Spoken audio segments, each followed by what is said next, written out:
गीता में जीवन के अर्थ को बहुत अच्छे तरीके से समझाया गया है। इसका अनुसरण करने वाला व्यक्ति जीवन में हमेशा सफल होता है। गीता में बुद्धिमान व्यक्ति की पहचान बताई गई है। श्रीमद् भगवत गीता हिंदुओं का पवित्र ग्रंथ है। इसमें जीवन का पूरा सार बताया गया है। गीता में भगवान श्री कृष्ण के उन उपदेशों का वर्णन है जो उन्होंने महाभारत युद्ध के दौरान अर्जुन को दिए थे। गीता में दिए गए उपदेश आज भी उतने ही प्रासंगिक हैं जो मनुष्य को जीवन जीने की सही राह दिखाते हैं। इस ग्रंथ में भगवान श्री कृष्ण द्वारा अर्जुन को दिए गए उपदेशों की पूरी श्रृंखला है। इसमें जीवन के अर्थ को विस्तार पूर्वक बहुत खूबसूरत तरीके से समझाया गया है।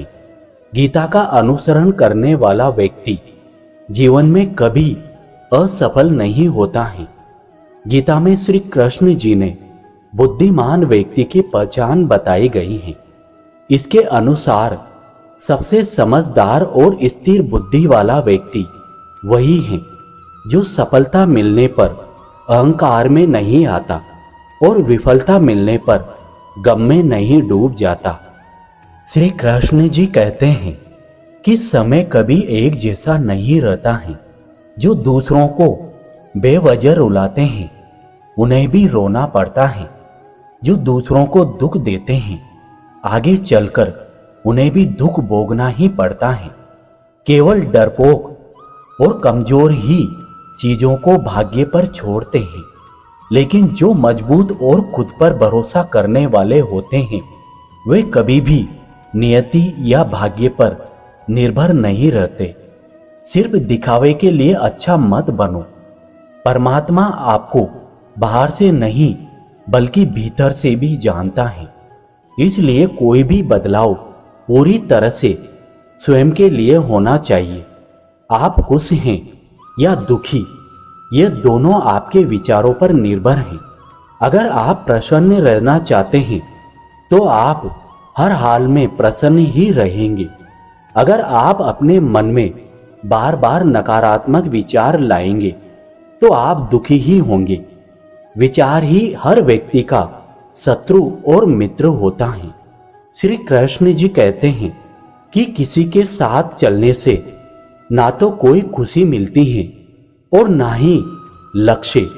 इसलिए मनुष्य को सदैव अपने कर्मों पर विश्वास करते हुए अकेले चलते रहना चाहिए।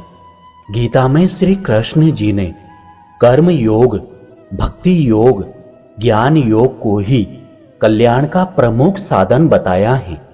कर्म के प्रवाह से संबंध का टूट जाना ही जीवन का लक्ष्य है और यह लक्ष्य उपयुक्त तीनों मार्गों से प्राप्त हो सकता है। परमात्मा कभी किसी का भाग्य नहीं लिखते हैं। जीवन के हर एक कदम पर हमारी सोच, हमारा व्यवहार और हमारा कर्म ही हमारे भाग्य लिखते हैं। जब भी हिम्मत टूटे तो एक बात हमेशा याद रखना, चाहे कोई भी आपके साथ हो या न हो, पर ईश्वर आपके साथ हैं और हमेशा रहेगा। अब इन आखिरी शब्दों में आपको बहुत बहुत धन्यवाद देता हूं। आशा करता हूं कि इस वीडियो से आपको कुछ सीखने को मिला होगा। मिलते हैं अगले नए वीडियो के साथ। तब तक आप अपने स्वास्थ्य का ध्यान रखें। जय श्री कृष्ण।